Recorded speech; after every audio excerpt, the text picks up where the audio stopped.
I'm only showing a half screen, David. Huh. Okay. I'm not sure what that's about. Maybe you slide it up to the top. That, Move your whole screen up. can you see that? Can you see my 1 Corinthians 1? Right, but like you said, it's only a half a page. We only see verses 19 and 20. Right, and I have pictures of you on top of that, right? Maybe when I stop sharing it will work out. Let's begin. This is 1 Corinthians 9, verses 19 and following. This is the DRL version. You're familiar with the KJV and the new KJV, the RSV, the NRSV, the TEL. This is a DRL version. For though I am free with respect to all, I have made myself a slave to all, so that I might win more of them. To the postmoderns, I became as postmodern in order to win them. To those who are modern, I became modern, though I myself am not modern, so I might win them. To those who don't care about these things, though I'm not free from caring, but under Christ's care, so that I might win those who don't.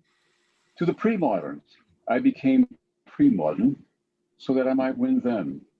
I have become all things to all people, that I might by all means save some. I do it all for the sake of the gospel, so that I may share in its blessings. So let's begin with prayer. Dear God, we thank you again for our opportunity to get together. We are thankful for the Bruinsmas, Reinder and Alfia, who are with us all the way from the Netherlands. We look forward to hearing from them and to learning more about the world in which we live and hope to serve. In Christ's name, amen.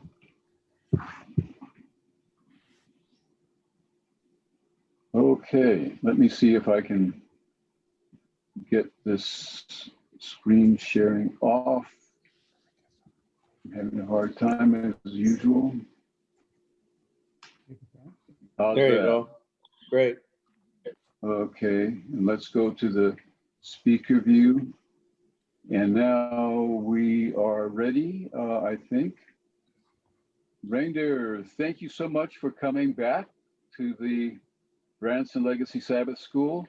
This is the first of 4 sessions that Dr. Bruinsma will share with us. And I asked him to do this after I saw a previous series he did on this several years ago on YouTube. And then he's published a book on this subject. But for us, he is reviewing the whole matter, and we are going to be the beneficiaries of that. So, Dr. Bruinsma, over to you.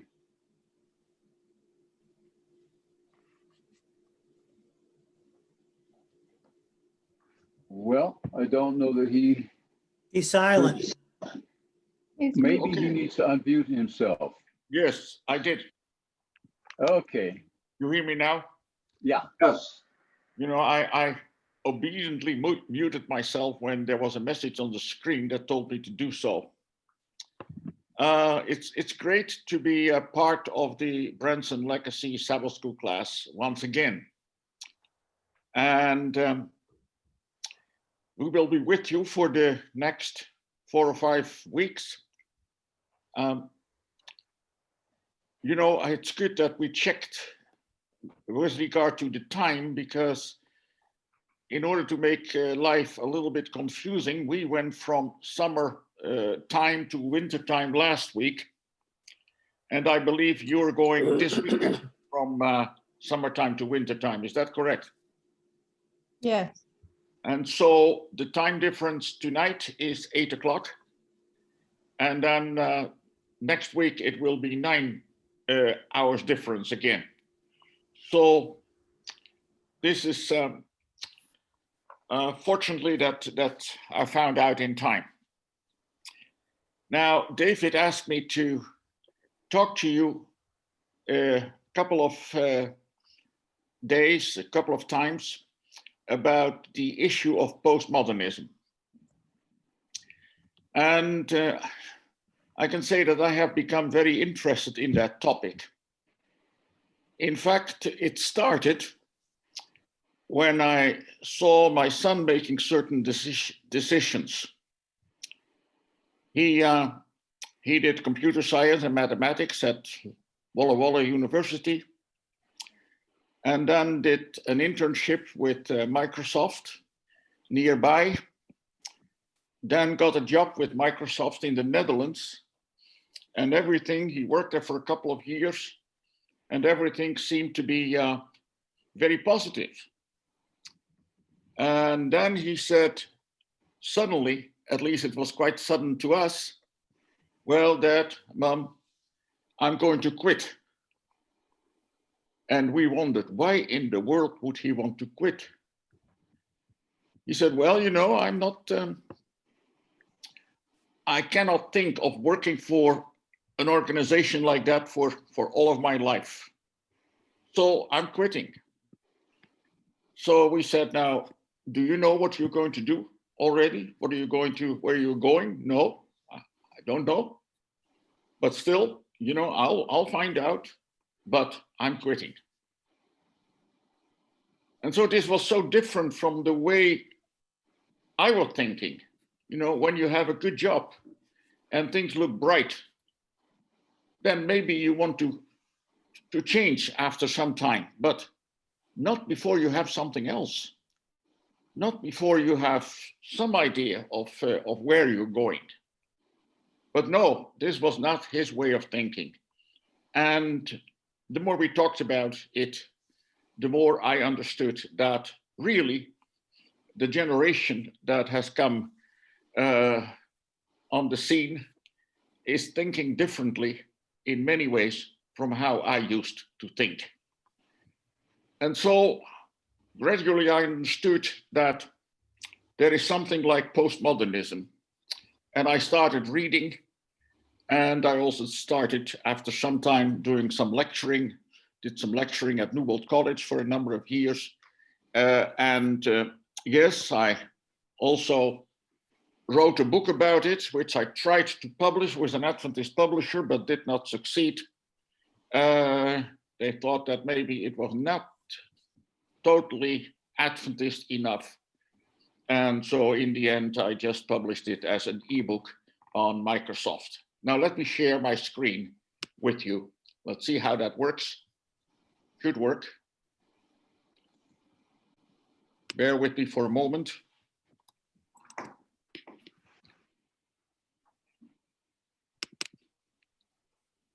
Okay.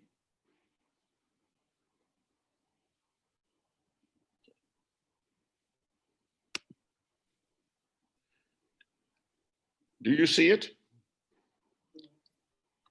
No? No, No, Okay, well, I'll try again.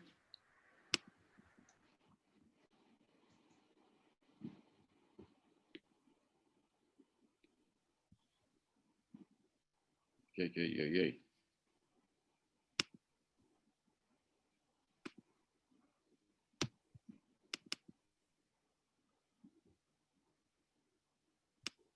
When I'm sharing a screen, I often click on the screen I want to share, but I forget to click on the button share screen. It's a two-step process. Yeah. Uh-oh. Sorry about this.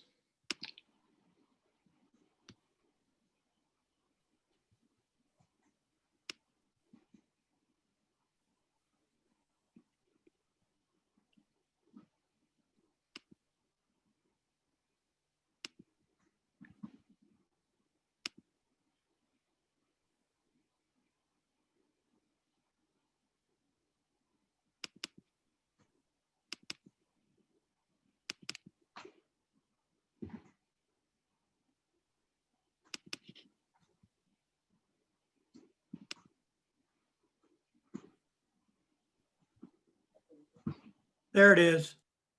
Yay, yay, yay.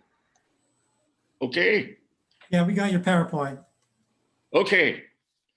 Sorry about that. Well, we're going to talk about postmodernism. And first of all, we should discuss what it is. And it's actually not that easy to define postmodernism. I have three definitions here, kind of definitions, and it would be easy to just add quite a few others. McGrath, the Scottish theologian, he says that postmodernism is a complex and perhaps ultimately undefinable notion.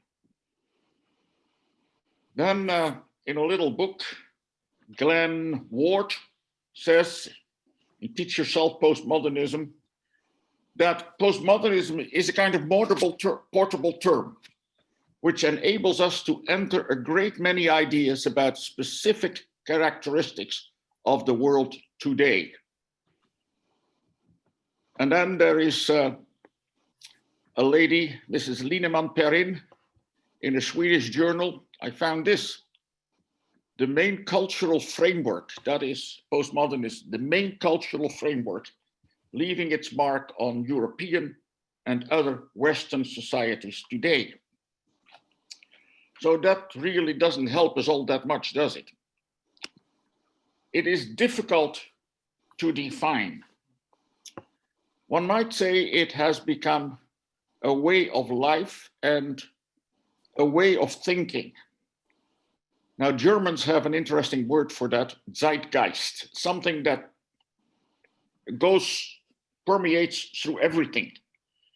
Germans have words that you cannot really translate in any other languages. It's something like a spirit of the age, but not quite. And postmodernism impacts on almost everything, as we will see. Literature, visual arts, architecture, film, but also philosophy, politics, and certainly also religion and theology. When you read books on postmodernism, then one word always pops up: epistemology. That is the knowledge of knowing. How do we know things? What kind of things can we know? What kind of things can we not know? What are the processes involved? And we'll use that word more than once. The question ultimately is, what is postmodernism something that is positive? Or is it something that is negative, something we should be afraid of? Or does it maybe have positive and maybe also have some negative aspects? I believe that is the case, and I hope that will become clear by the time we have our number 4 presentation.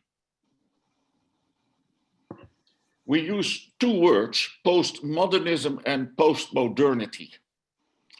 And they're slightly different, but actually they are used interchangeably.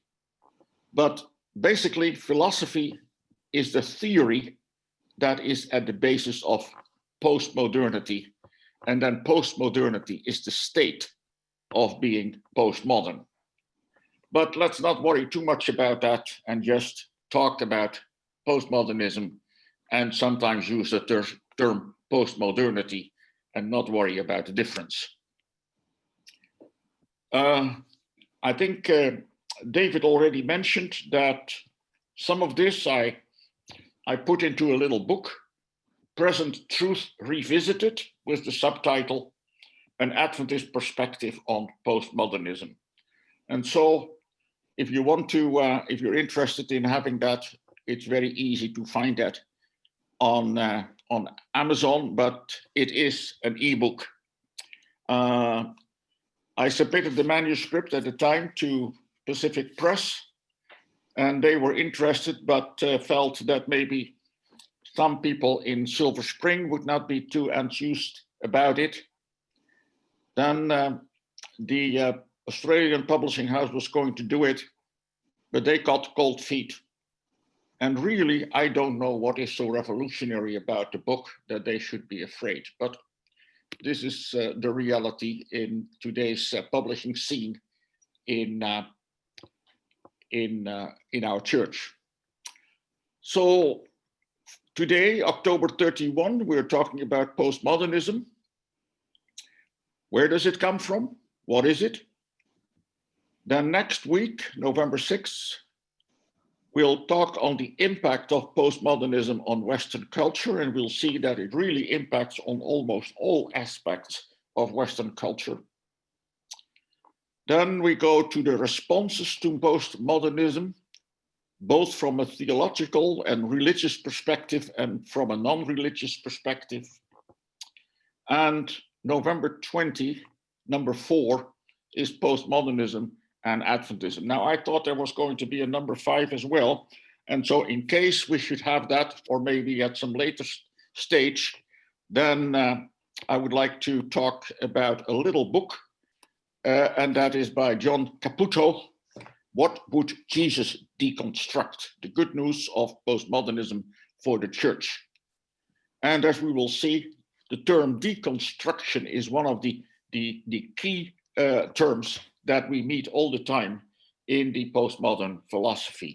So we'll see whether we'll come to that at some stage.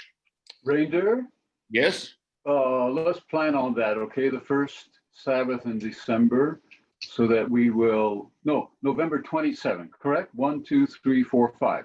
Yeah, Okay. I let's plan on that. Let's not be the least bit tentative about it. Let's move ahead on that basis. Okay, then I will not change this slide, and we'll plan accordingly. Thanks, David.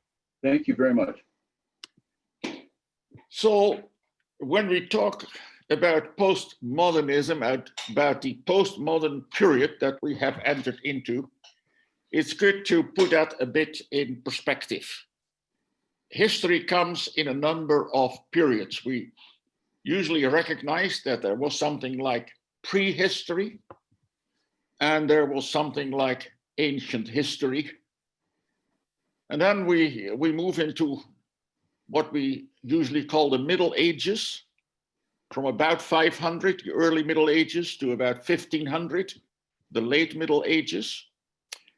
And from the Middle Ages, we move into the modern period.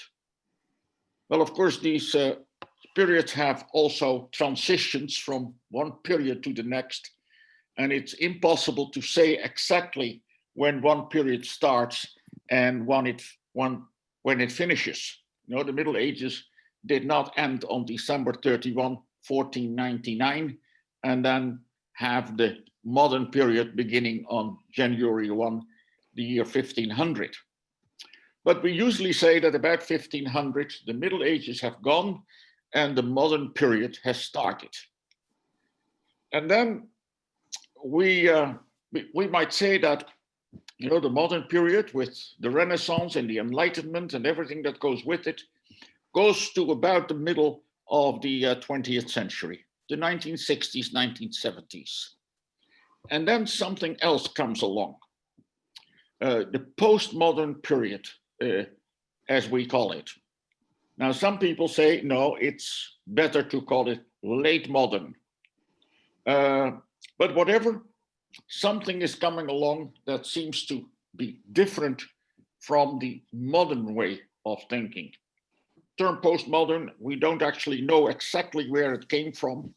That it may be that Toynbee, the great British historian, is the one who coined the term. That's what most people say. Anyway, there's quite a bit of discussion. Well, actually, not only when it started, postmodernism, but the question also, has it already ended? Some say, yes, it has. And they speak about postmodernism.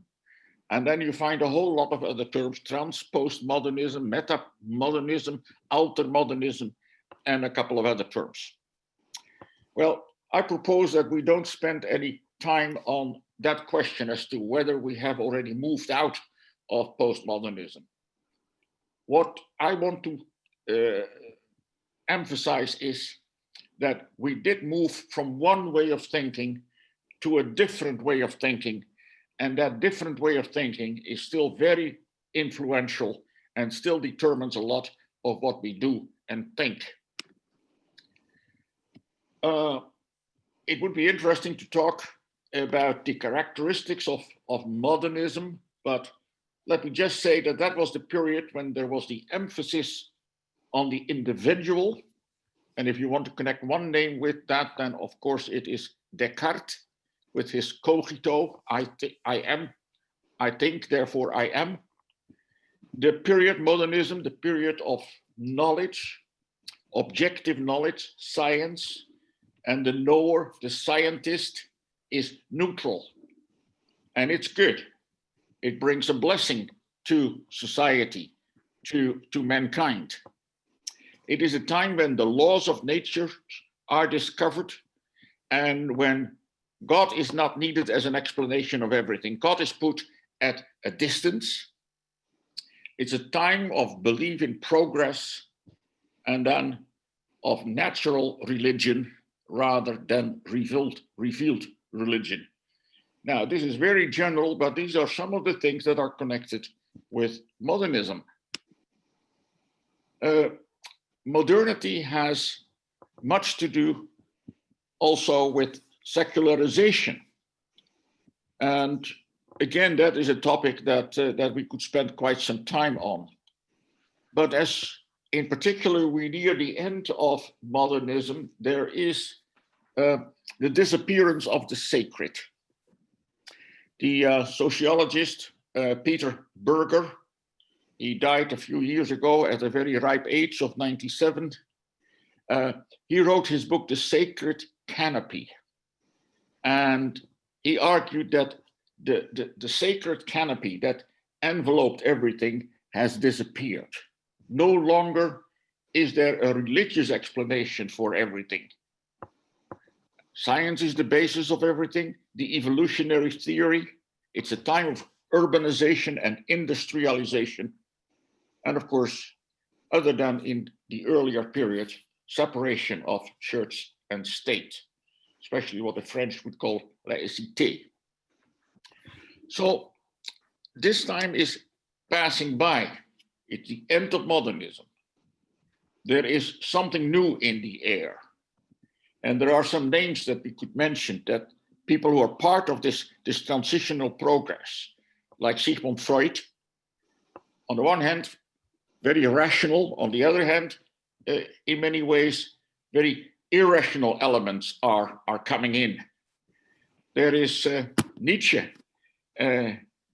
He had a famous dictum, God is dead. Of course, he says that's we, people, mankind, are the ones who killed God. There is the philosophy of language, which is very influential in this transitional period. People who say, philosophers who say that really language is not dealing with truth, but we use language within a group as a kind of language game. We use it for our own purposes so that we can communicate together without having an ultimate idea that we are saying something that is truth with a capital T. And of course, one of the things that really caused an enormous upheaval, change in the way people have been thinking and are thinking, has been the events of the Second World War, in particular the Holocaust, or as the Jews call it the Shoah.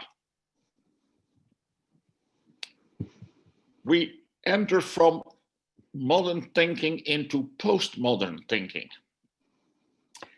And there you always find, when you start reading about the history of postmodern thought, the origin of postmodern philosophy, you always meet these four names. There are some other names, but these are the most important ones. Three of them being French and one of them being American. They are now all dead, but they continue to be very, very influential. Michel Foucault,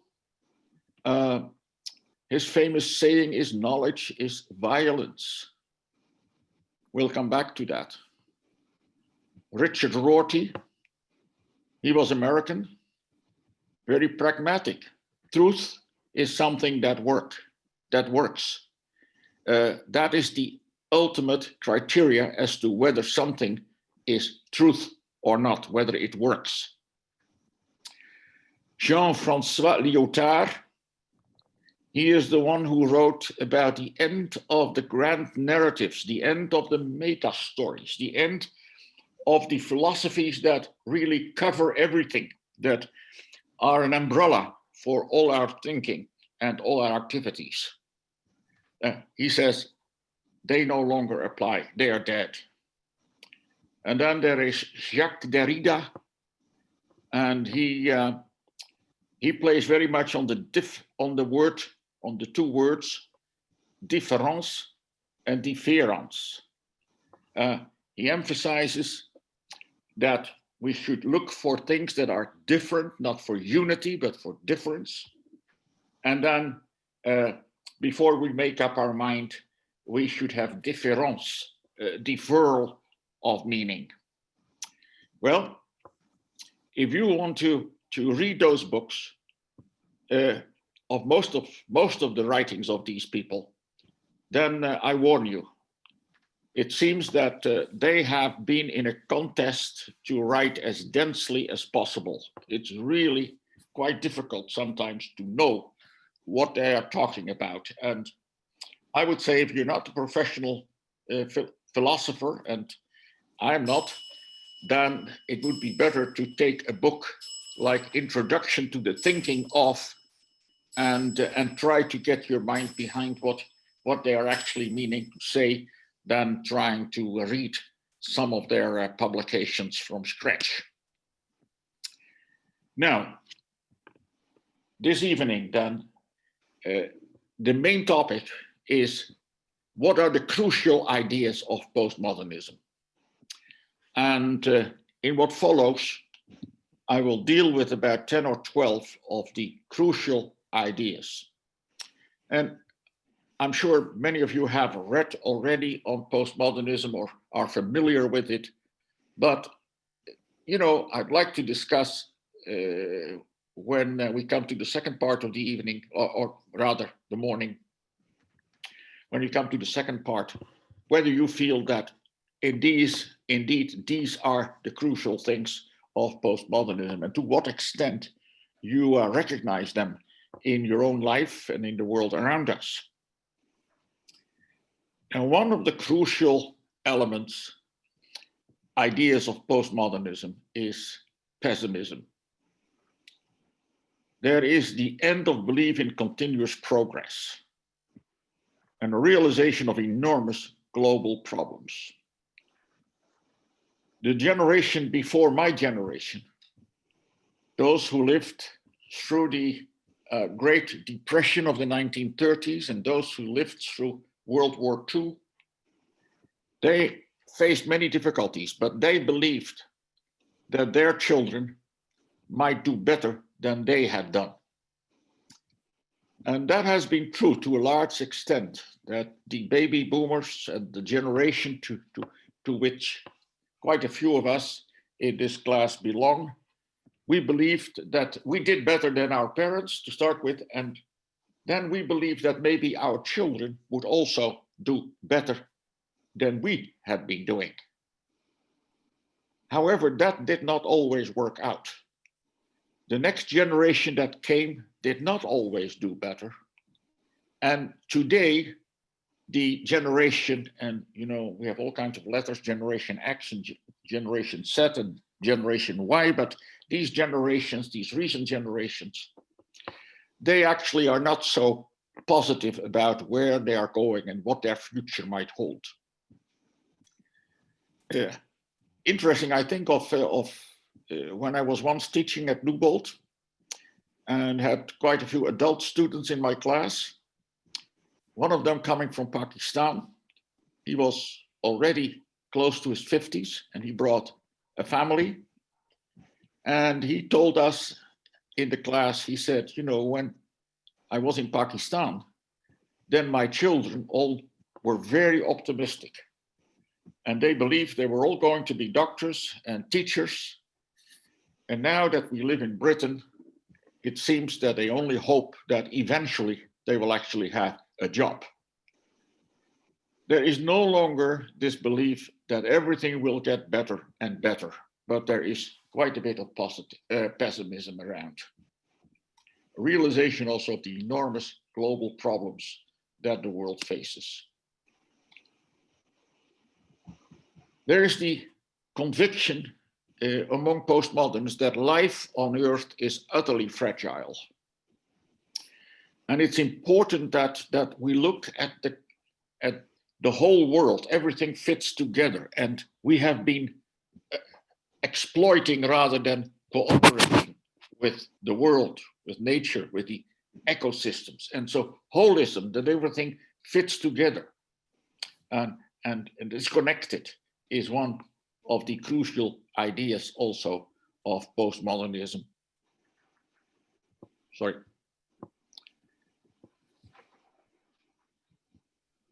When we come to a third point, we must mention that there is among postmoderns a great attention, a great interest in the non-rational dimensions of truth.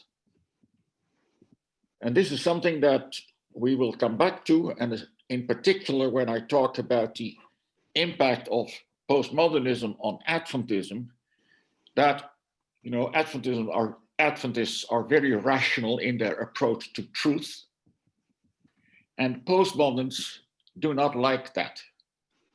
They are also increasingly looking for other things, for experience, for intuition, for emotion.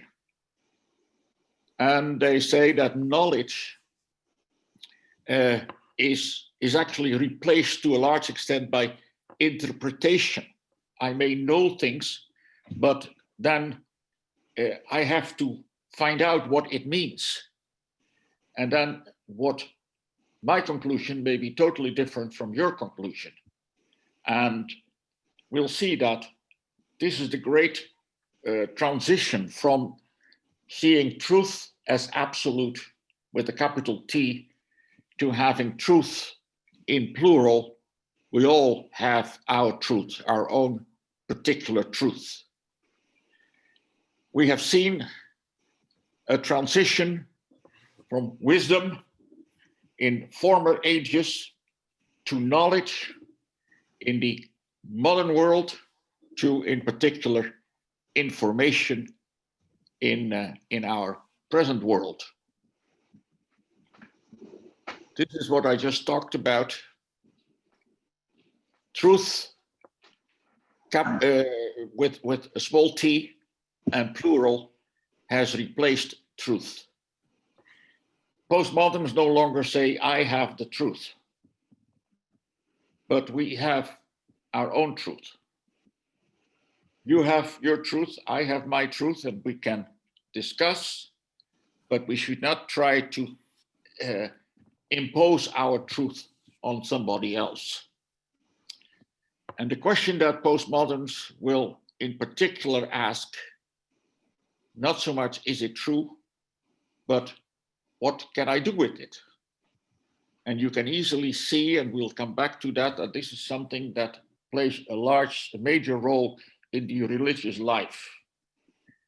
Is it true? A doctrine that you can prove by using texts from the Bible? Well, that may be interesting, but a more postmodern inclined person will say, now, okay, so what does it mean for me?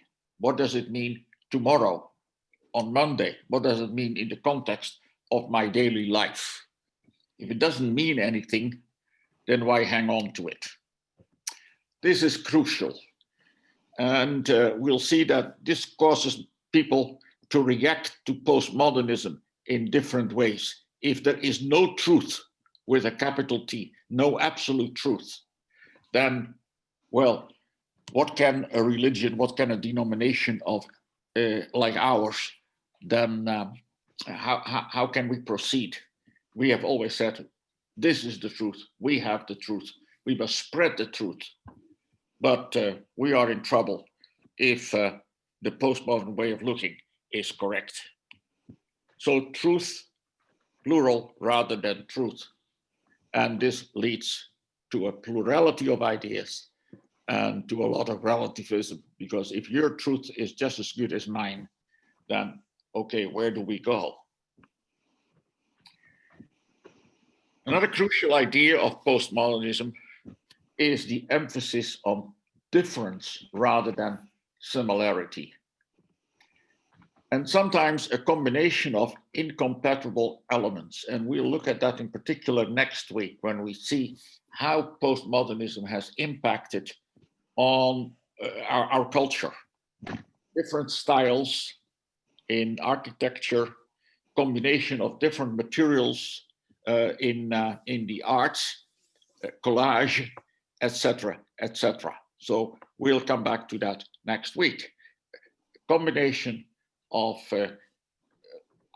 elements that have often been thought of as incompatible. Well, if there is no consensus about truth with a capital T, then it's also difficult to have consensus about moral norms. And one of the crucial elements of postmodernism is also the erasing of the sharp boundaries between the genders.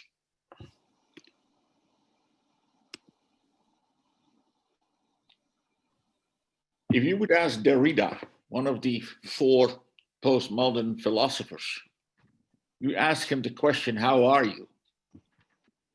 Then he would answer that by saying, on what floor? That was a bit of a curious answer that he would give, but he compared life with a house with different rooms.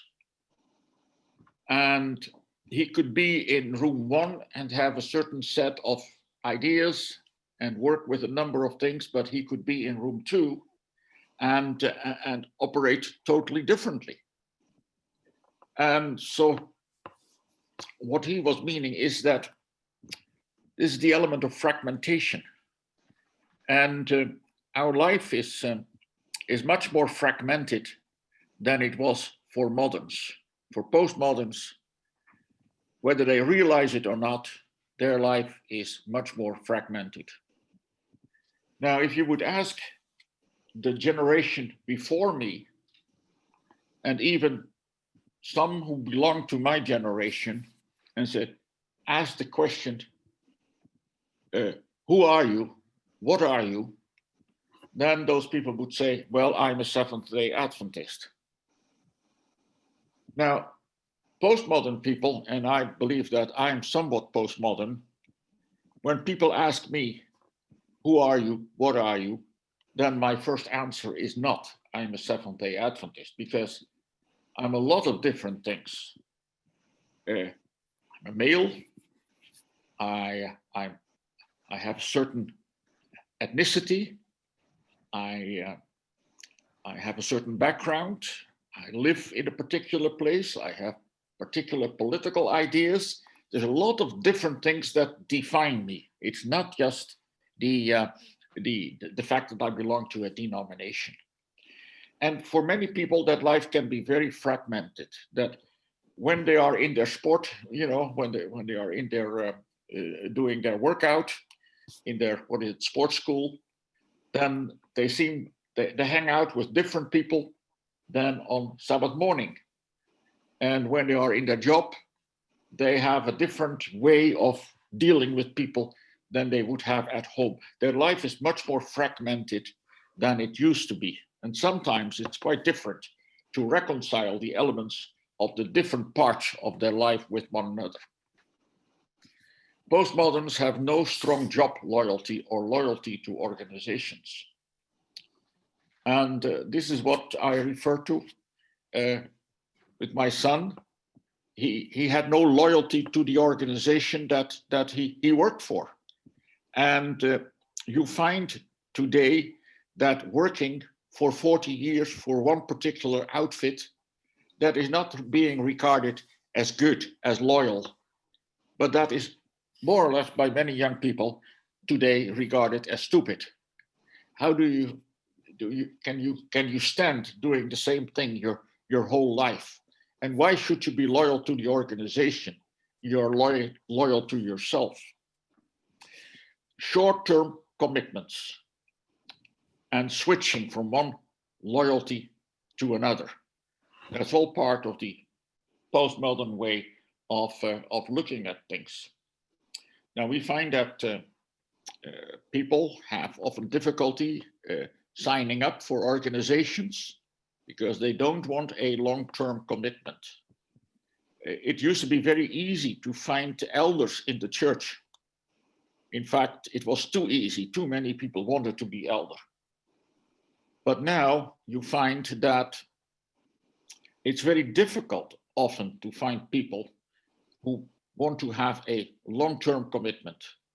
Oh yes, they're willing to volunteer for something, but it must be just incidental, not too long, because they cannot see whether it will work for them next year or the year after. So fragmentation and no strong loyalty to organizations, short-term commitments. One of the other crucial ideas of postmodernism is the end of the big stories. The word that is often used is grand narrative or meta-narrative, but so people say who defend the postmodern philosophy, there was a time when there were some theories, some philosophies that were really covering all of our existence. Marxism, socialism, communism, Christianity, they covered every aspect of life. And postmoderns say, well, no, that no longer functions. Those meta-narratives no longer work. We'll come back to that also later in the series, that there's something like that about Adventism, the big story of Adventism that really filled all of your life, that had to do with every aspect of who you were and what you were doing. That grand story of Adventism, grand narrative, for many no longer works. I will come back to that. The end of the great ideals. Emphasis not on the grand stories, but on the local, the small, and the personal stories. And again, we'll see when we look, for instance, at the organization of a denomination like the Seventh-day Adventist Church, that in years past, the General Conference was kind of the thing that inspired us, and the people who came from there, they inspired us, and the division was important, and more people who are more postmodern inclined feel that, well, they have nothing to do with what happens in Silver Spring or in their union office, but they relate to their local church or even to part of their local church. It's the small, the personal, the local that is important for a postmodern person.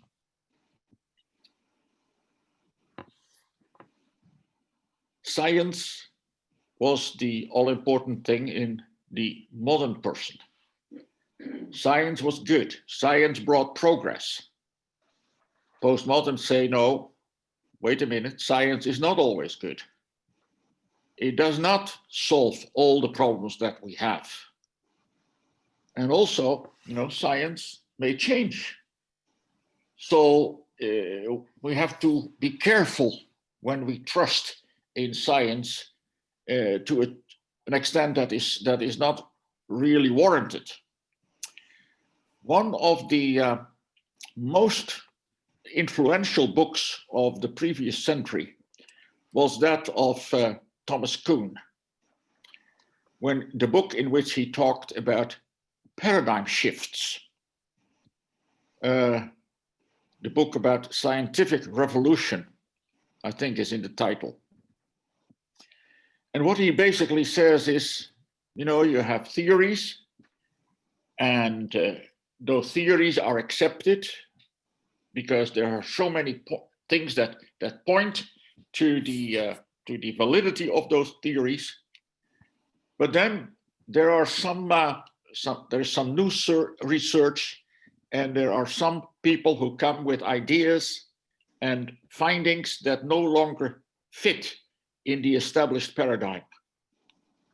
And so there is a frantic search to try to reconcile these new elements.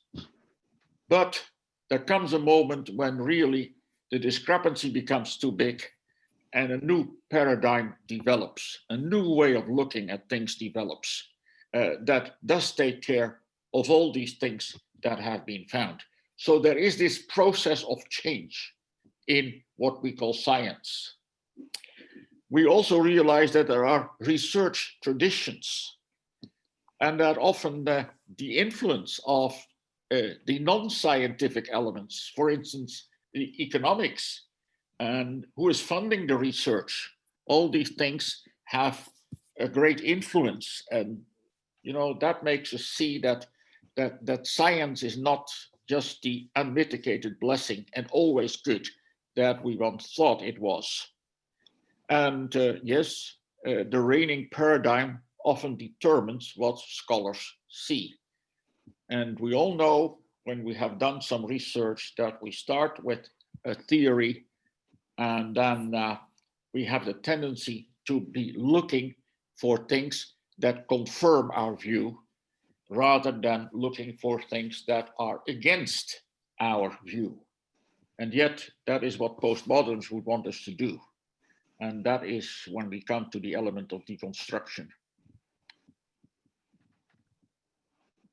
Another crucial idea of postmodernism, and maybe I shouldn't call this an idea, but rather a phenomenon, that we see that there is a political dichotomy.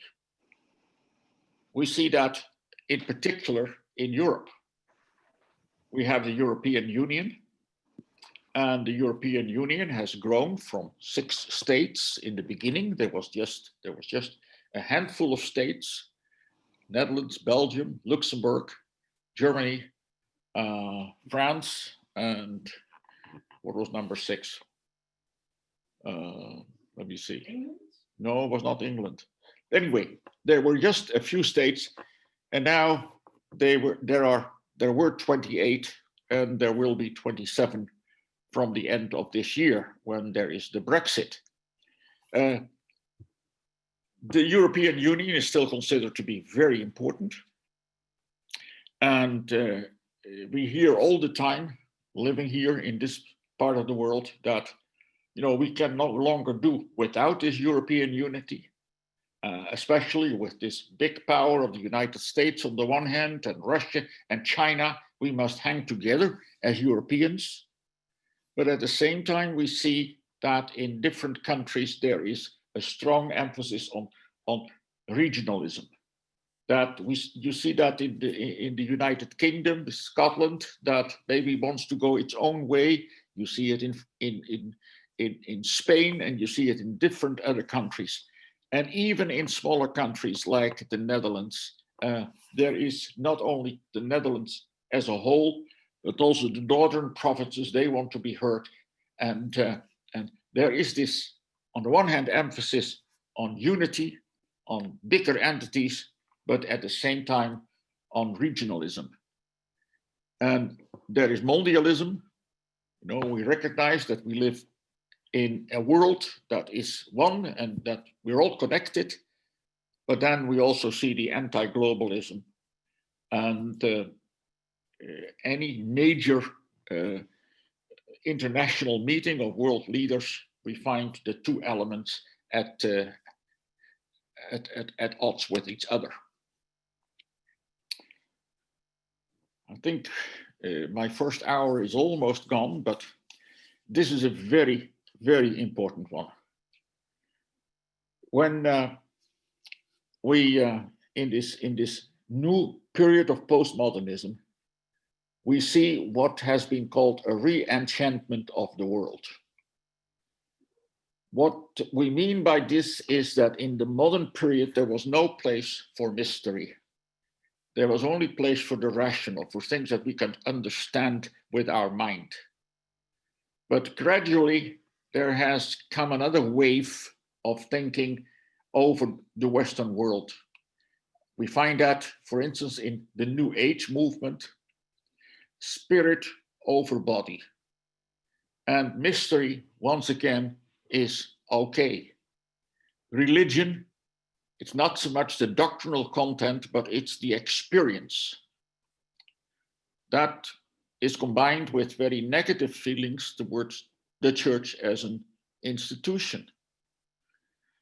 This has far-reaching consequences. The newer generations in particular, but also some of the generations that are represented here, they have no use for the church as an institution. A certain writer in the States, I think his name is Kimball, he wrote a book, They Love Jesus, but They Hate the Church. And that kind of sums up where we are. People are still spiritual. And many people will say that they no longer belong to a church, to a denomination, but that does not mean that they are not spiritual. And it's interesting that when you go to an average bookshop and you look at the Department of Religion, then often you find a few books on Christianity, and you find a few books on other traditional religions, but you find a whole range of books on all kinds of occult phenomena, and particular also about the role of angels. There is a re-enchantment of the world, spirituality, experience, rather than religion as an institution. And for our purpose, this may well be one of the most significant parts, most of significant elements of post-modernity. Now then, the question, and I hope that we can talk a little bit about this in the coming hour.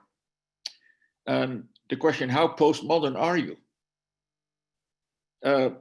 That's a very difficult question, I think, but maybe you have looked at yourself and you consider yourself still modern, or do you feel that you are postmodern when you look at people around you, in particular those of us who have adult children? Do you feel that they think in the same way as you do, or are you more modern and are they more postmodern? And then, and I think this is something that we want to discuss, maybe not tonight, but in the coming weeks. Are you a modern or a postmodern Seventh-day Adventist? Now, we talk a lot about the differences between liberal and conservative, and we think it's important to distinguish. We see that in many places. We see that in local churches, and we see that in the church at large.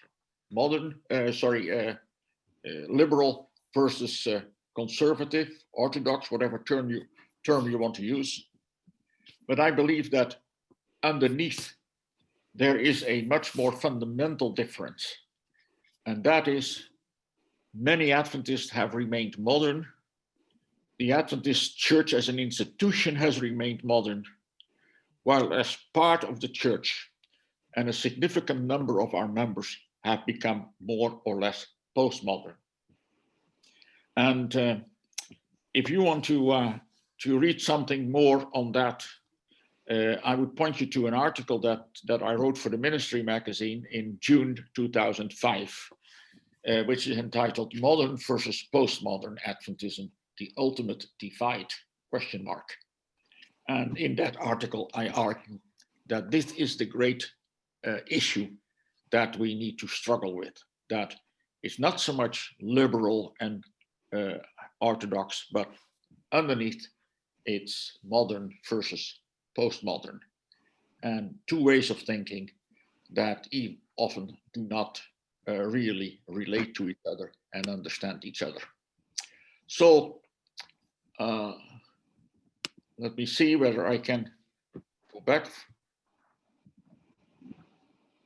and stop share. Yes. Okay, David, I have, this is what I wanted to do for this first session. Wonderful. Okay, I have virtually 11:30. Thank you, Reinder. We're going to have a lot to talk about here, particularly the idea that the big divide amongst Adventists is not between traditionalists and progressives, but between modern and postmodern. I would add pre-modern. We have pre-modern Adventists, modern Adventists, and postmodern Adventists, and that gives us a bit of a challenge in some ways, and we want to know what's the glue that holds us all together. It may be the Sabbath. It may be the experience of the Sabbath that holds us all together. Okay, so let's take 10 minutes.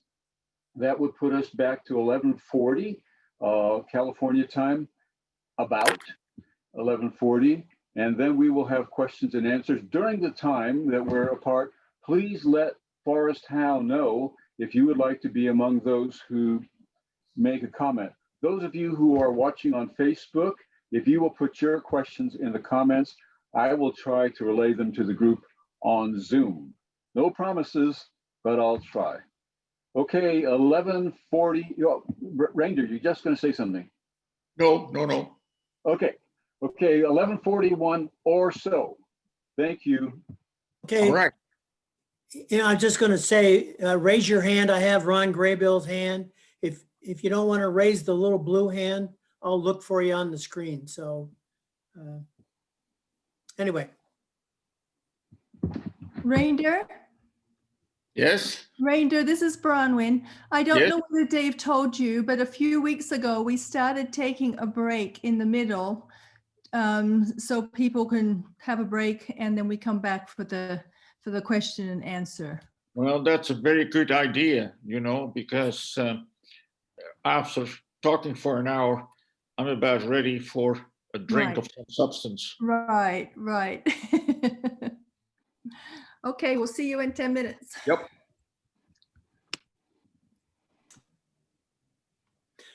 Kirsten, I see you're on here. You were a little late coming in today. Yeah, I'm stupid. There's proof for it because we had a time change. Oh, that's right. Yeah. Time, and I thought the whole world did it. So I'm very stupid, and here's the proof for it. So I came late. Anyway, late. glad you made it. Glad you made it. And then Peter, I see you waving your hand. Let me greet Kerstin. Hello. Hello, Reinder. Good to see you. Yeah, so we couldn't see in Friedensau, but we see us here. Yeah, So. I found out in time that we changed last week our time, our clock. And in California, they're just a little later. Yes. And we changed. So tonight. you're wise. We know this now, and I'm not. Okay. Mhm.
At 41, in 6 minutes, they'll take up the class again.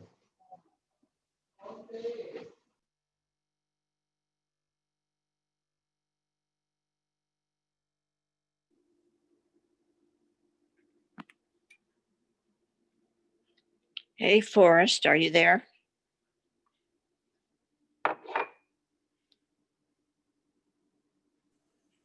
I'm here. This is Francis. I just Yes. wondered if you would announce that AAW is having this wonderful series for women and for men to encourage people during this time and to show what's being done across the world by Adventist women. And it's in everyone's time zone for Vespers. Today. Yeah, every week this is a 6 series, so this is number 4, and they can watch anything they've missed on AAW Facebook page and take them right to YouTube, and they can see it there. Last week it was so wonderful, I watched it twice. I just Okay. really encourage women to get on there and see that, and they can also go through the Loma Linda University Church as well. It's on there. They're supporting us, and it's on their website as well. Okay, so it's not on a special time. It's just whenever you want to get to it. Well, it's a Vesper series, so it starts about 5 o'clock, Okay, okay. but in everybody's time zone, so they can go Okay. and watch it. Okay. Okay, thank you so very much. Thank you, Francis. Bye. Francis, Yes, do you have a website that you can put in the chat? I don't know. If there's a particular website, if you could just write it in the chat, and then everybody would have it there. I see what you're saying. That would be Okay. helpful. Okay, all right, I'll see if I can do that. Thank you. Bron. Thank you, Bronwyn. Okay.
Zie Donna. Oh, wacht even.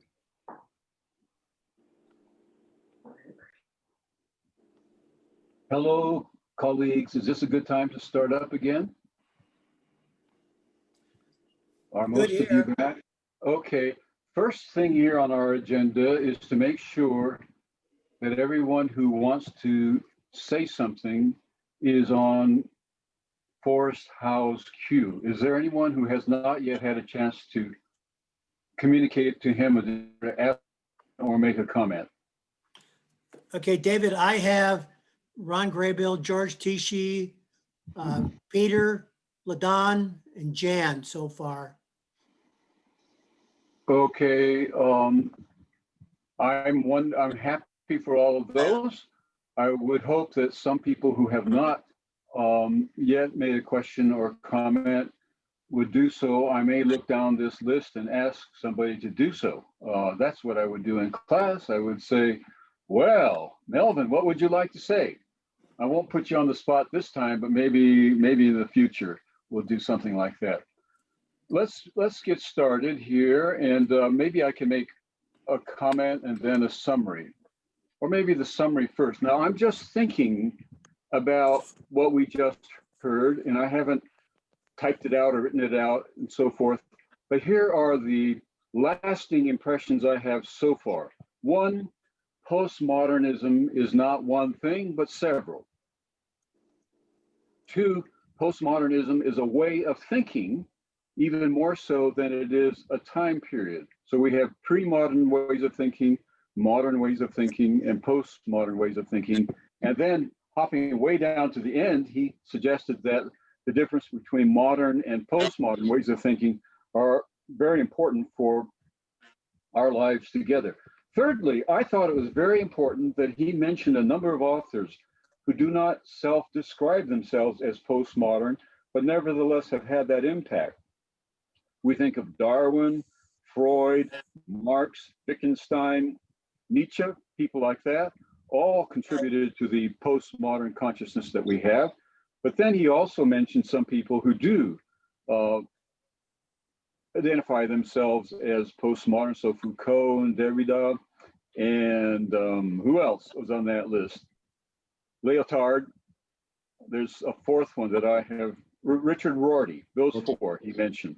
Okay, now I've been reading this morning Lyotard's book, The Postmodern Condition, and I would agree with Reinder that it's hard going, it's hard reading. But let me say something let me warn you, I'm going to say something quite negative, so brace yourselves, all right?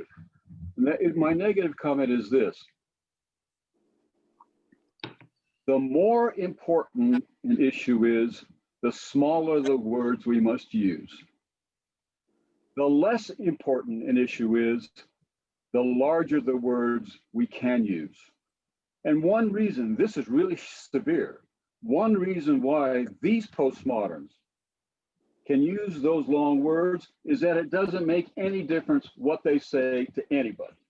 If you're looking at a research proposal for medical experimentation, you're going to be looking at something in 7th grade language because life and death hangs on those words.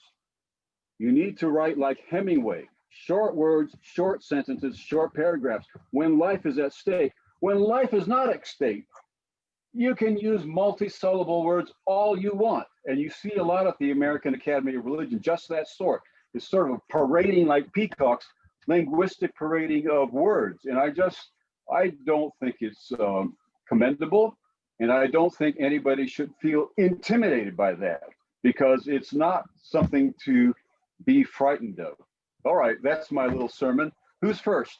But before we do that, Francis Priest has put up in a chat box about Vespers today and following with the Association of Adventist Women on Facebook.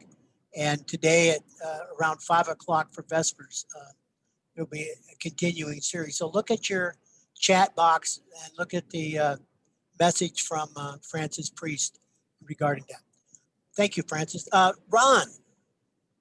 Yes, indeed. Well, Reinder, I was, when you mentioned that part of the postmodern ethos is an emphasis on experience and even on the uncanny and the supernatural, I thought I'm puzzling on how to understand the earliest Adventist experience, say from 1844 to about 1860. Now, this is a period of ecstatic religion in Adventist circles. And I believe that many of the earliest Adventists came to accept Ellen White's visionary experiences because they were all experiencing ecstasy in those meetings. James White said the doctor came, he wouldn't come in because he heard the shouting and vision and would not come in. And James White said, you know, we shouted and praised the Lord as much as we were a mind to. And it wasn't because Ellen White was so unique that they accepted her, but because they felt the Spirit, and they were sometimes slain by the Spirit too. They didn't have visionary experiences, but they were all having this ecstatic experience together.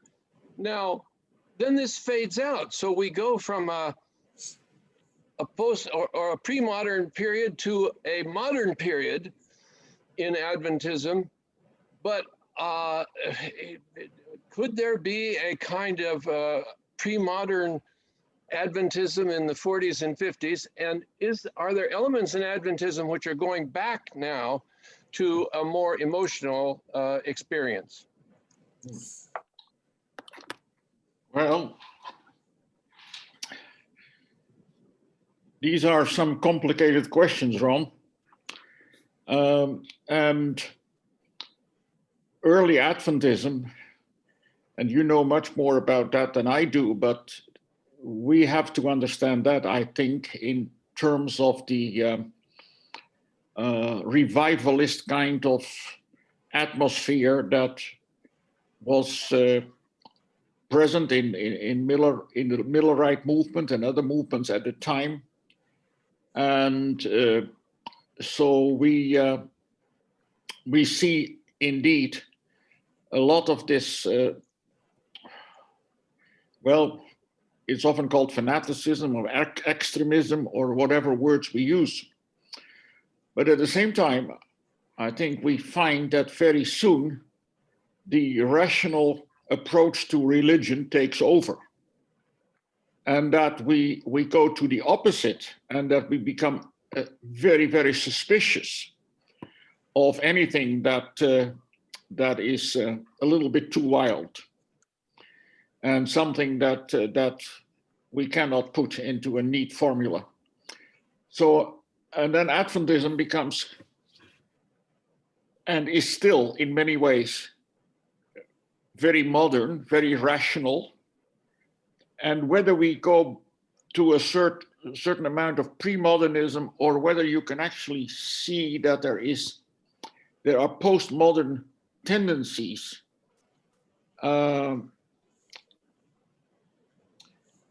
you look at the whole debate on that we had in the recent past about spiritual formation,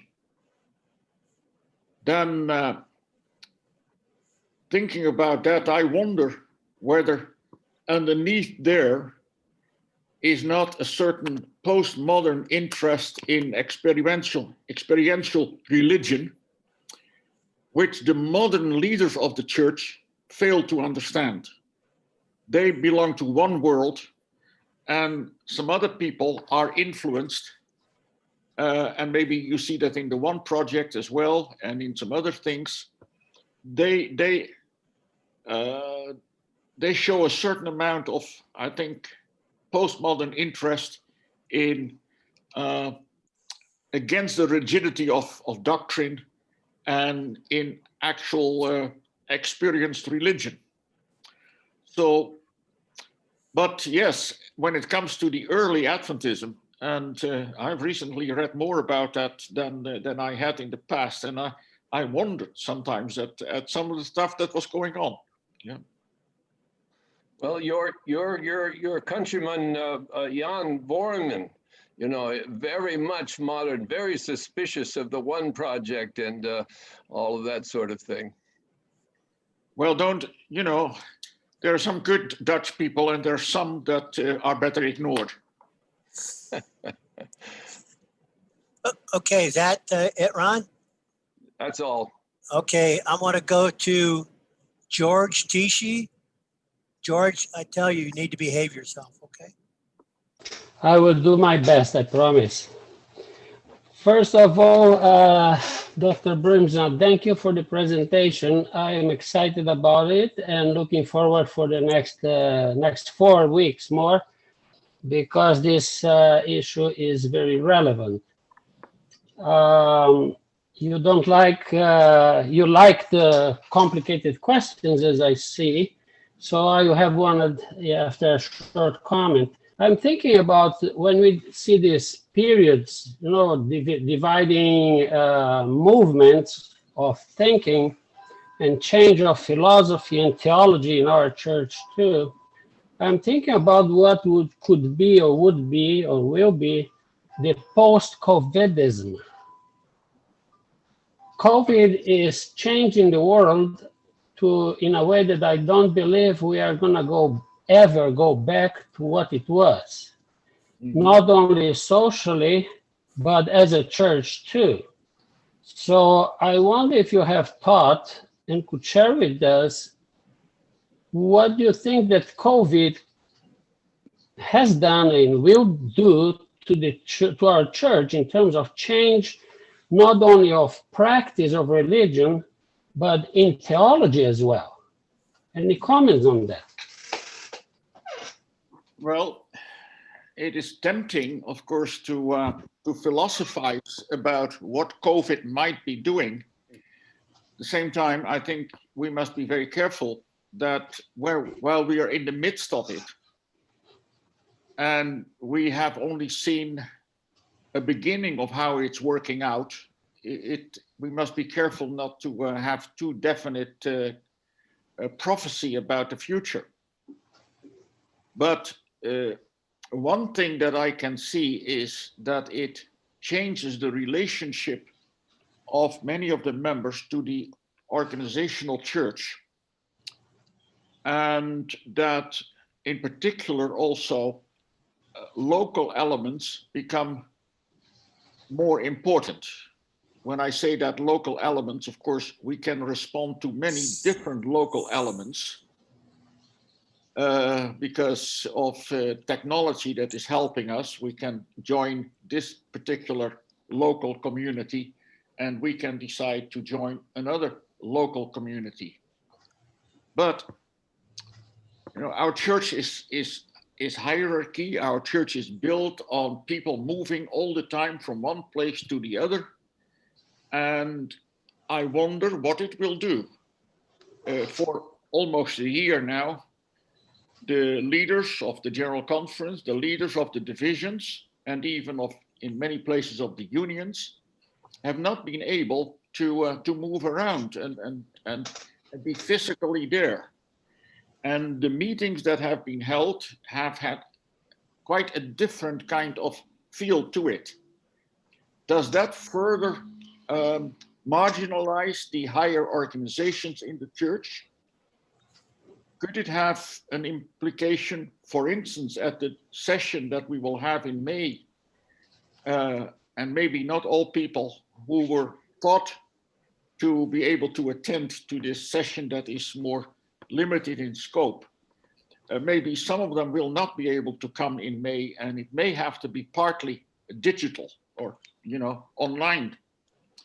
Now, will that have an influence? The fact that for instance, Pastor Wilson has not been able to travel and has not been able to have his rallies in different parts of the world, in particular the South. Will that have an influence on how the church will look at his leadership?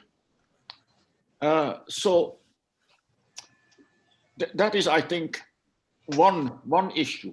Whether it will also have a large influence on how people actually deal with their faith. Are some of these doctrines that we feel or have felt traditionally are so important? They really have the same kind of importance for the people who deal with the COVID phenomenon worldwide? I wonder, is it not other things that now really come to the forefront that determine what our religious experience is like? How will that work out? Well, it's difficult to say, but certainly the fact also that people do not have the possibility to go to church every Sabbath, but have to find other ways of dealing with nurturing their spirituality, that will have certain consequences. So one of the smaller things that I see, for instance, around me here in the Netherlands, that people tune in, and you have the same, of course, with your different Sabbath schools. And Ron is sending us a list every week of where the different Sabbath schools are held, so that we can pick and choose, which, by the way, is a phenomenon of postmodern people. They like to pick and choose. And so this is, I see that in our country, that rather than tuning into their own church necessarily, even if they have an online service, they go and the church in Antwerp is very popular for many to tune into. And there are a couple of other services that have become very popular. So the relationship with the local church even has become different. People pick and choose. Well, what will that do when the COVID is past? I don't know. But these are some of the things, and certainly it will have influence, but it's too early, I think, to know exactly what the influence will be.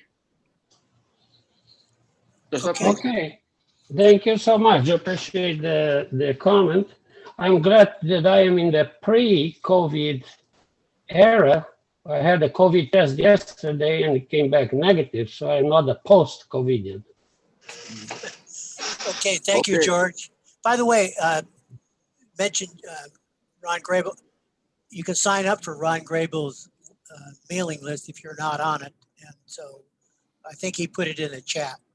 Okay, thank you again, George. At this time, Peter, coming to you. You need to unmute yourself. You're still muted, Peter. Hello. There, now we got you. Thank you very much, Dr. Bruinsma. It's good to hear you again and to see you. both you and Dave defined mentioned that postmodernist is very difficult to define because it's kind of many things for many people. But for the sake of our discussion, I'll try somehow to define a little bit postmodernism. And I'll define it in this way, that postmodernism, it's a philosophical current that appeared in reaction to modernist meta-narrative. And what this meta-narrative is that truth can be obtained only through science and reason. And of course, going through observation. And of course, postmodernists do not agree with that. They affirm that this meta-narrative is not sufficient, that truth can be obtained in different ways, though it is not absolute, it's relative, and also it's subjective, because usually between us and obtaining the truth, it's interposing something like our feelings, like our ideas, like our environment, that it's influencing us.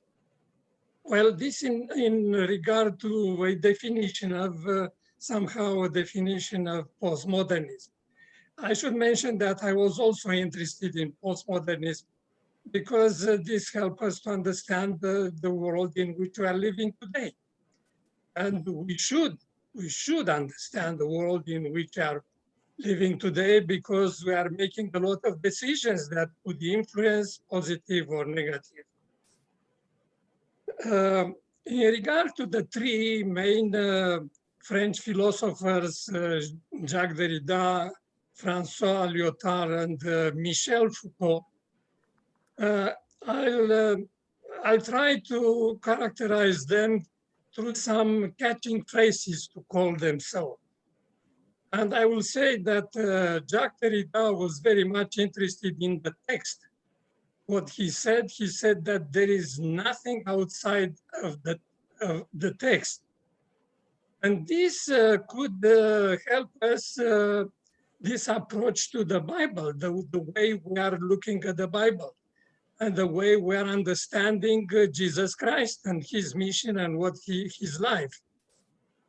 In other words, what Derrida said is that we should not look outside of this, around the text, or try to deconstruct the text, but just to look at the text as the story that we only have, and that will show us really how Jesus was. The second one, François Lyotard, as you mentioned, he was talking about the meta-narrative that basically is based on science and reason, and that it cannot sufficiently explain how we can reach the truth. In regard to Michel Foucault, I like to mention that this was a rebel. This man was having a despicable life. Morally, he was having a lot of problems. He was, he was maso. Well, let's forget about that. His life was masochist. His life was very, very difficult to explain. He was having experiences with drugs and many other things. And he died at 57 years old because of his style of life.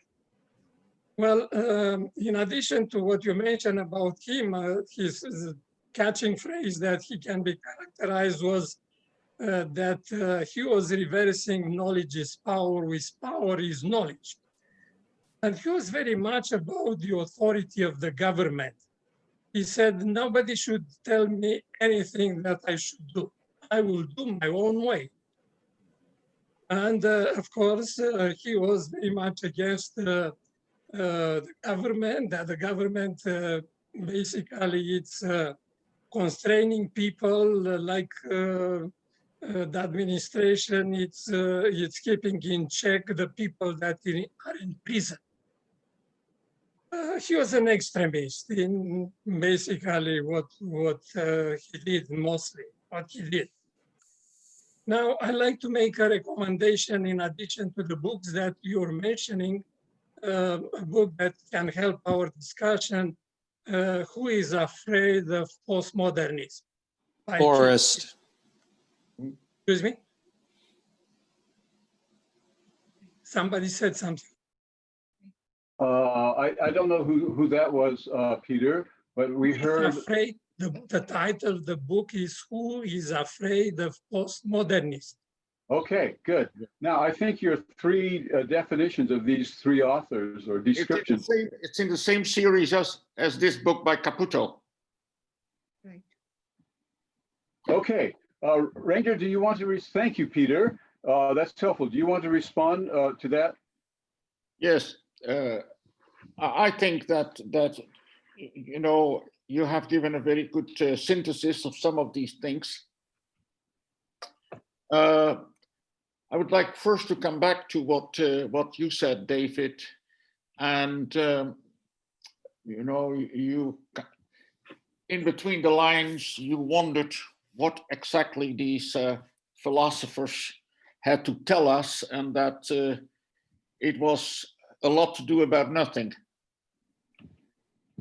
But it seems that even though maybe there were not that many people who could read their books with fruit, yes, over time their thinking somehow influenced a lot of other thinkers, and it somehow penetrated in how people were reacting and how people were thinking, and in that sense they were really important as being at the bottom of some of these ideas that became so important in postmodernism.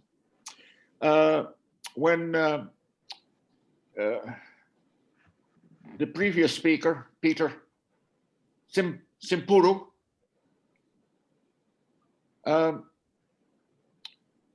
when you refer to Derrida as saying there is nothing outside of the text, then we need to keep in mind that in postmodern thinking, yes, there is a lot of thinking about the text and how important the text is, but it's an element that is usually combined with it is that of interpretation. And then some of the postmodern thinkers emphasize how difficult it is to really get to the meaning of a text, and that we are at liberty to give our own meaning to a text.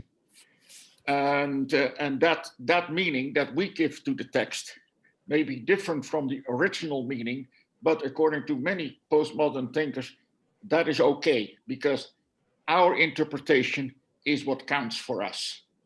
So, and the element of deconstruction, etc., that does, of course, come into to the equation. But yeah, I thank you very much for your comments. Okay, thank you, Peter. Maybe I should say this, that of course it has often been mentioned that when you say the postmodern dictum, that there is no meta-narrative, there is no all-encompassing philosophy that covers everything. Saying that, in fact, is a kind of meta-narrative. So they kind of go against their own basic philosophy.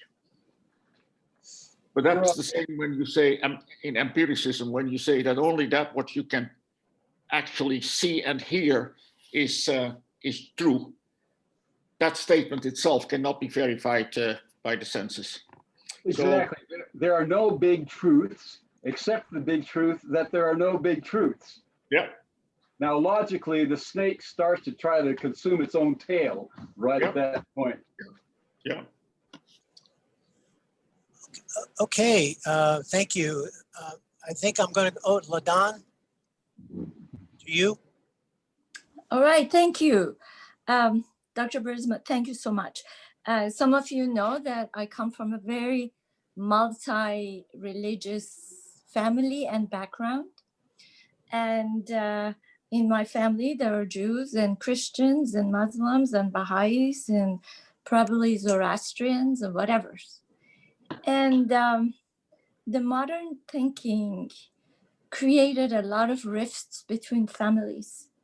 The rifts between who was better than others and what we accepted. The Christian segments believed that they were better. And I think in general, my kids grew up in Loma Linda at the academy and schools. They look at the adult world, they look at the religious world as failed. The truths that we beheld and that we held that to be true have failed to live up to integrity of the world they expected. The church has failed them with standing for all people. And I wanted to say that one aspect of postmodernism that I see is inclusiveness. Because my truth is not better than your truth, all are okay. Not all truths are the same for me, but your truth is acceptable and the difference to your truth is doable. I accept and respect your truth and I will work for you. And I think I see Jesus doing the same thing. His sermons were, I accept your truth. Nobody had to be any different listening to him. My evangelical relatives don't associate with the Muslim relatives because they don't accept the religion. Well, what kind of a Christianity is that? The evangelical believe there's only one way to God, and that's Jesus. Why is that? So I think that when you talk about the text and Derrida, I've studied him, and Wittgenstein, it's not only one way of describing them. You read a book and say, oh, that's all they say. No, there's much more acceptance. There's much more suffering for humanity. And the internet has brought a lot of knowledge of other people.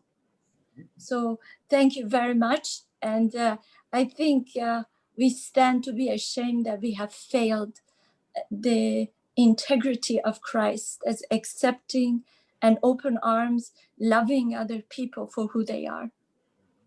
Thank you. Thank you very much for that comment.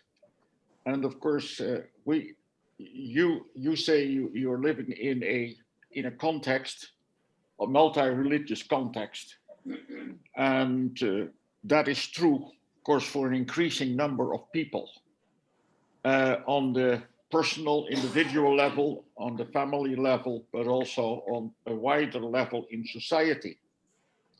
And when I when I went to a youth congress when I was 15 or 14 or something, it was the first time that I saw a black person. I'd never seen a black person before. And all the people in the village where I lived, they were all the same. And they were all Christians of some sort.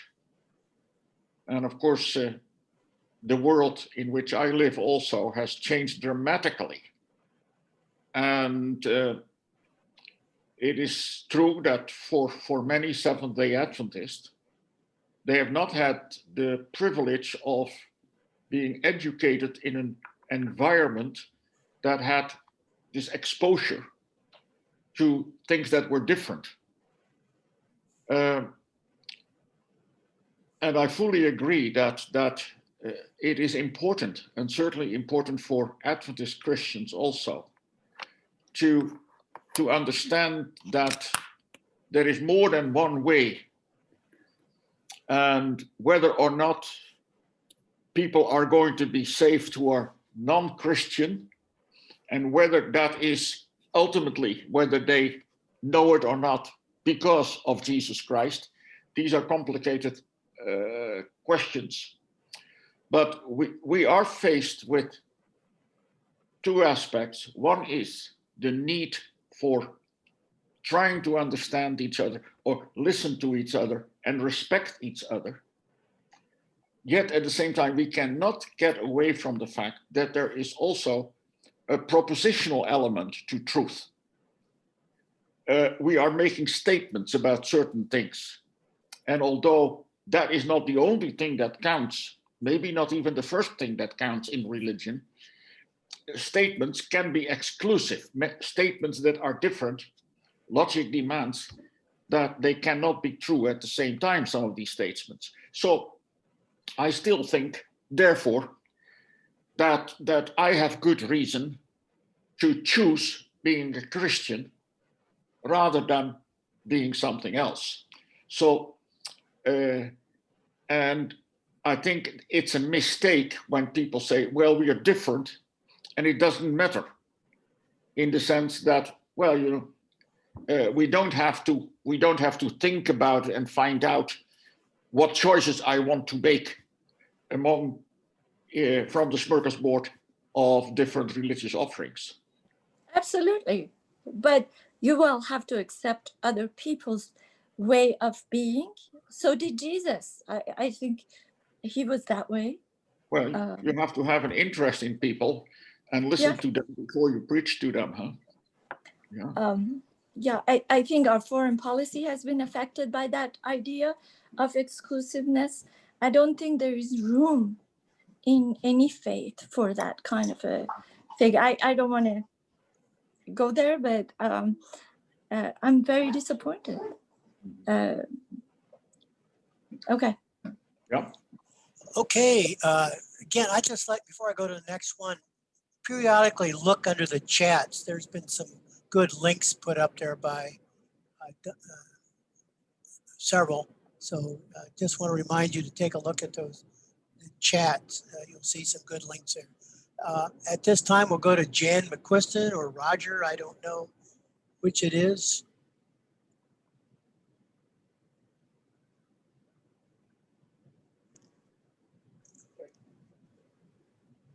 Elder, I really, really do appreciate the outline that you put up on postmodernism. It has really been clarifying to me and has isolated some areas that are very interesting to me.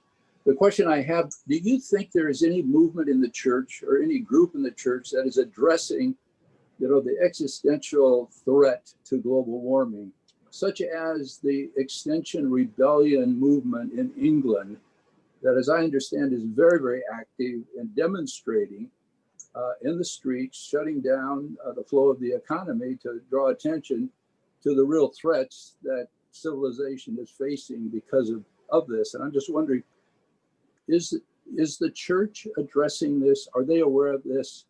Is this an issue? Is it being discussed? To my knowledge, there is not really. Am I? You can hear me? Yes. Okay. To my knowledge, there is not such a movement in the church, and certainly not on an international level. There are some local initiatives, I think, and individual members who are active in movements. And I wished that we could really take an interest in that, the more so that when we look at people who leave our church, it is not so much that they disagree with particular doctrines, but it's that they miss certain emphases that are important for living in the 21st century. And one of these is the responsibility for the planet, climate change, et cetera, et cetera. And there are many, I think, in particular of the younger generation, but not exclusively so, that want their church to be in tune with the times and to translate the stewardship, doctrine that we have in these terms. And that would help to keep those people interested in being part of the Adventist community. Okay. Thank you. That answer your question, Roger? Okay. I'd like to ask. Sorry. I'd like to ask. Smith, who is that? Is that Monty? I'm sorry. I don't want to. Who is that? Is that Monty? Speaking Oh. again. It's Roger. Oh, Roger, you're on mute. I'm sorry. I don't want to belabor the point, but I think, for example, the movement in England, which is headed up by a scientist, as I understand, a professor, I think he's a philosopher, forget his name now. I mean, they are very, very concerned about the extinction of the human race near term because of this issue of the warming of the planet and the effect that it's having on the growing of crops and mass starvations. And those are the areas, it seems to me, if that is a fact, maybe it isn't, but should it be looked at? And the church addressing it in preparing our own people and others for the events in the near future that could really disrupt more than the pandemic, more than a virus, but having to do with our food supply and things such as that. That's what I'm saying. Well, this would be, I think, a postmodern concern. And there you can see the great divide between modern and postmodern, or as Ron said, pre-modern, maybe include that as well. When we look at the new initiative of the global church, we have these slogans for every once and so often. The new slogan is, I will go.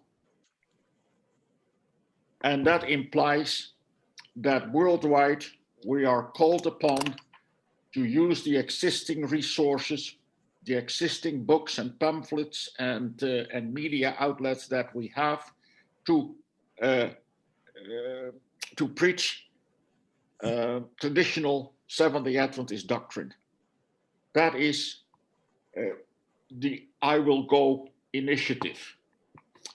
And part of the church is very interested in that and resonates with that and says, yes, that is what we are supposed to do, because, especially in this time of pandemics, I just saw that in England, they have in our church, in the Adventist church, an internet campaign done by Mark Finley. And that is the very traditional kind of doctrinal approach, but that is supposed to answer the existential threat of the COVID. I wonder how many people are interested in that type of thing and whether that connects in the mind of the people. But what you mentioned is something that does have the interest of I think, a considerable number of Seventh-day Adventists who are of a more postmodern mindset. But that kind of thinking and that type of initiative has not been channeled in any way. Okay. Thank you. I have Terrence Dunder. I have a question. Myself, I mentioned it here before, obviously, in other comments. I'm really probably postmodern to the point of being universalist. It seems that the messages that Christ taught about freedom and equality and love are common in the underlying philosophies of all the major religions. And yet we continue to preach a gospel of exclusivity and superiority, which excludes a lot of people. A lot of people are just not going to succumb to that message anymore. And yet we cling to it. Is there any way to change the organization to become more liberal, more progressive, more inclusive at least, and take the cultural Adventism out of the equation? The culturalism is not part of the salvation message. I liked what you said earlier about the complexity versus simplicity. These simple things are really easy to explain, the basics. We add complexity in order to exclude, I think. People don't know as much as us, so they can't be as good. Anyway, I'll let you comment. Well, there is on the one hand truth as a doctrinal system, and there is truth at a different kind of level that must be interpreted by us each in our own way. But can we change the church? Well, you know, I'm naive, but I'm not willing to give up on it. At the same time, I think the first thing that we need to do is find ways to explain what is happening. You know, for many people, it is not clear when we talk about this divide between modern and postmodern. Lots of people have no idea what we are talking about. They just sense that people think differently. Their children think differently. Some people that they know think differently. And they realize that in the past, you could talk to somebody and say, well, I have these 6 texts and they prove so and so. And now people say to them, well, yeah, that may be, but you know, I look at it differently. If you believe that, that's fine. I believe something else, that should be fine as well. And so there is, people live in different worlds. If we could just be more successful explaining to the church at large that there is this different way of thinking, but you know, there are elements, I believe, in the modern approach that are still valuable. There are elements in the postmodern approach that give us freedom and that give us a sense of relevancy. And yeah, if we could just find ways of explaining that to the people. I have from time to time talked to some churches about this, and quite often people would come afterwards and say, you know, my son, my daughter does things differently and I never understood, but this gives me some idea what might be behind that. And that helps. And if we could just do that on a bigger scale. Just to follow up, it seems that the early church, at least the Pauline part of it, was teaching that people did not have to become Jews in order to be believers of Christ and his teachings. And yet the church has gone completely backward on that. Mm-hmm. Throughout the Dark Ages, right through the history of the church, it's all been about Western culture, Western dominance, mm-hmm. and it has excluded everyone else because they were lost. Mm-hmm. They were less than human, in fact. Yeah. And we perpetuate that in our theology and in our eschatology, I think. But speaking about Western, and I've done that a number of times, and say, and then we talk about the first world and the third world, or the second world, and North and South. That, of course, confuses some things a little bit, because in the Western world, the Western world has not totally become totally postmodern. There are many people who are very modern, also, you know, in and outside of our. And at the same time, in the South, you meet lots of people who are becoming just as postmodern as some of us are. They also have the internet, you know. I taught a class a couple of years ago at the university in Uganda. And something totally different was the topic. And then towards the end, some of the students said, now, you know, you often talk about postmodernism. So why don't you talk to us about it? And then, well, I said something like, you know, I didn't know that you were that interested in the topic, et cetera, et cetera. And I said, come on, you know, we're also part of the 21st century. And so we should be careful not to say the West and the other parts of the world, even though in a sense, of course, it is more prevalent in some parts of the West than in other parts of the world.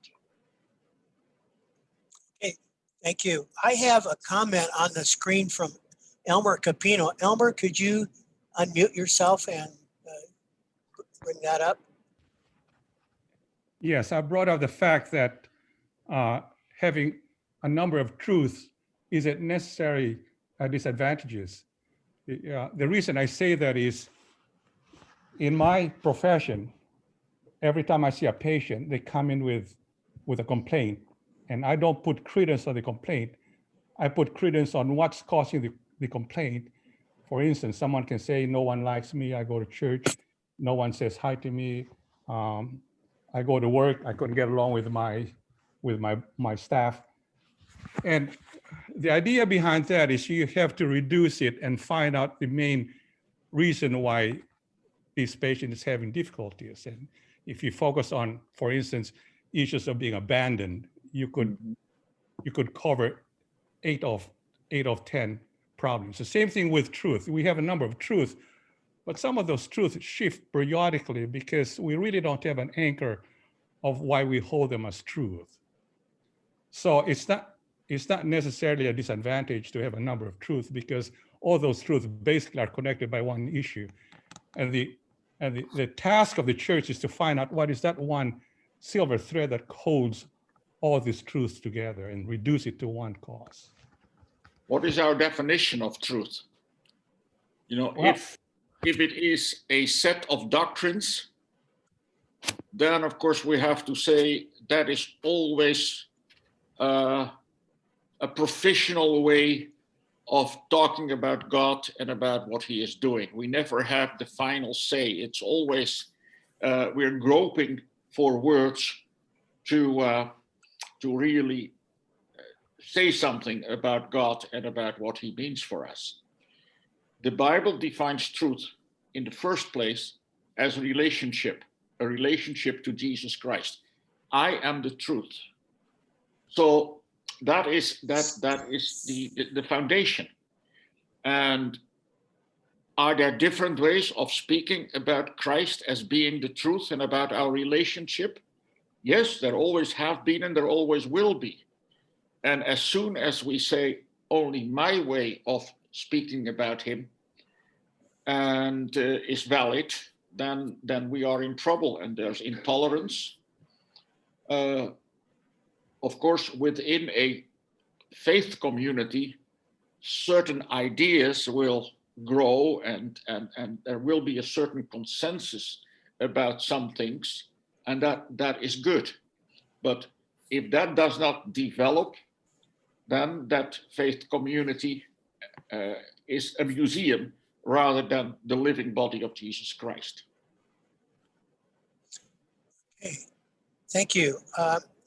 David, I have one more, and then I think that'll be it. It's Eduardo. Eduardo was on there, but I lost him. So Eduardo, you'll be the last question. Okay, thank you, Forrest.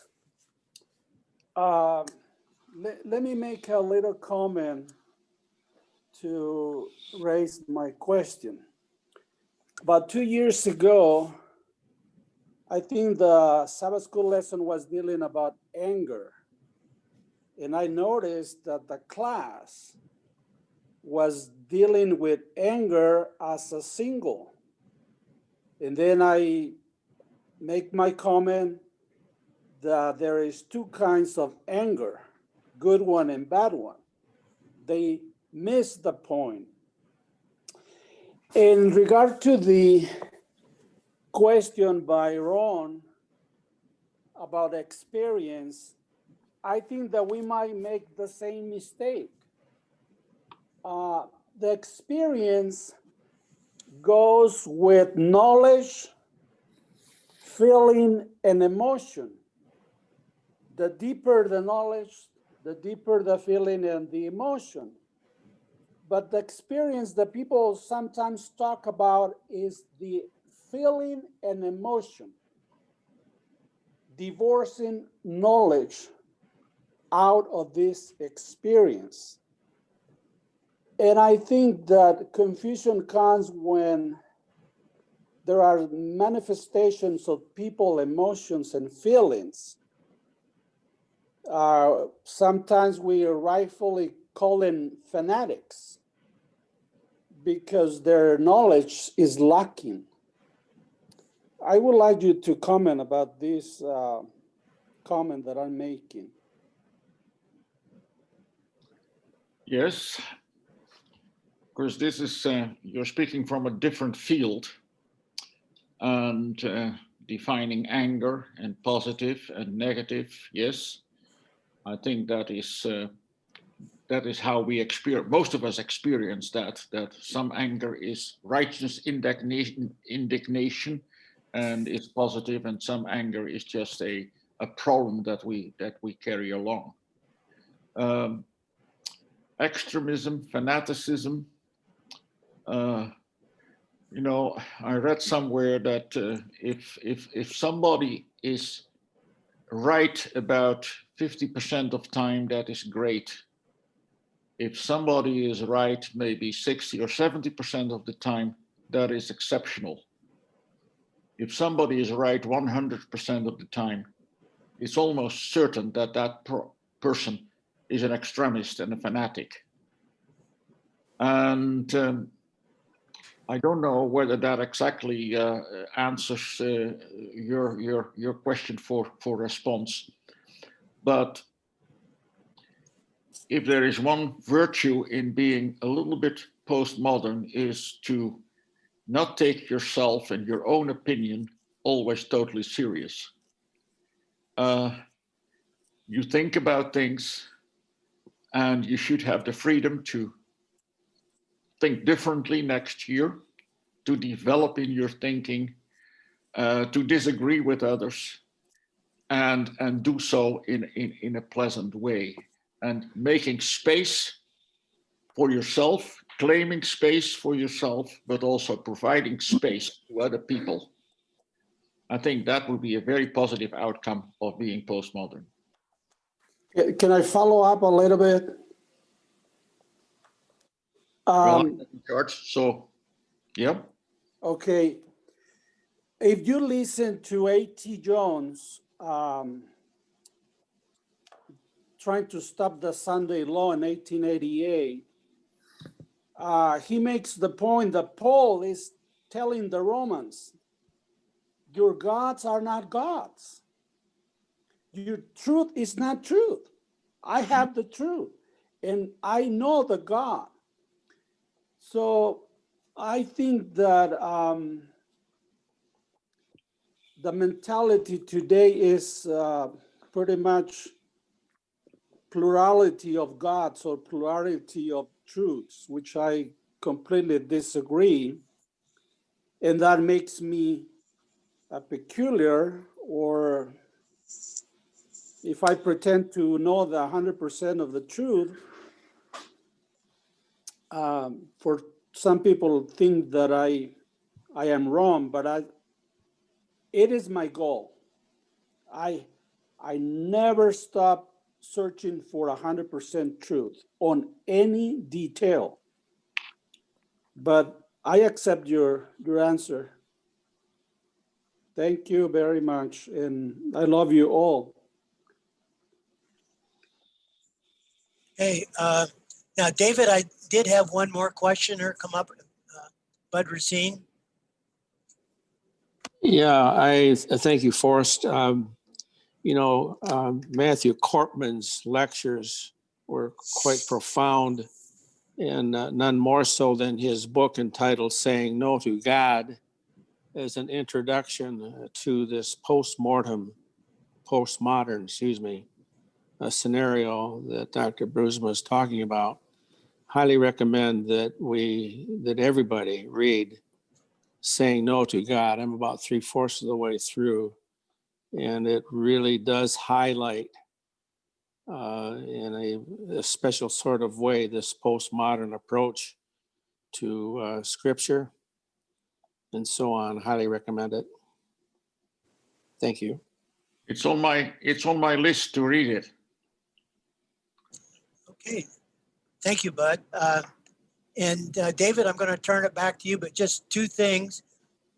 One is that Lauren Siebold had an article, I think it's the latest Adventist today, about the irrelevancy of General Conference leadership to the church in the field, individual congregations. So you might want to read that. And don't forget Adventist, get it, the women's program, the Adventist Women's, and today at around 5 o'clock for Vespers, and then also their Facebook page. So David, back to you. You're muted.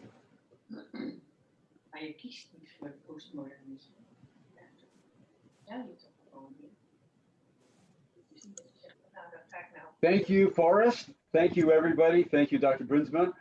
This has been very, very rich. Really quickly, where people begin is not where they end up. Matthew Cortman became an Adventist and was baptized by Mark Findlay. And now he's at Yale Divinity School in one of the most prestigious divinity schools in the world. So people start some places and they keep going. The problem is that some people start someplace and just stay there. That's the problem right there. Secondly, I think we do need to be clear about a few things. One of them is that there will be many more people in the kingdom of God who never heard of Jesus than those who did. We have to be absolutely clear about that. We cannot be equivocal or uncertain or anything. Jesus addressed this issue twice. In Matthew 5, saying those who are pure in heart will see God.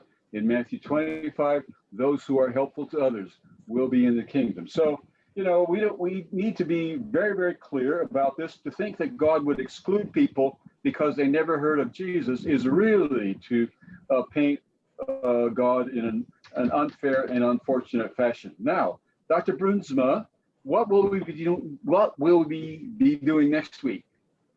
We'll talk about the impact of postmodernism on the various aspects of our culture. Wonderful. Okay.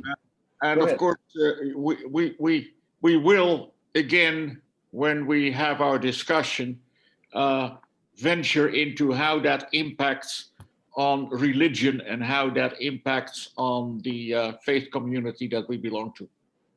Good. You have done much work. We're the beneficiaries of your careful and comprehensive work. Thank you. Thank you very much. We look forward to seeing you next week. Yeah. Thank you. Here's the benediction. Pardon me? Oh, yes. Have a good week, all of you. And you as well. The Lord bless you and keep you. The Lord make his face to shine upon you and be gracious to you. The Lord lift up his countenance upon you and give you peace. Amen. Amen.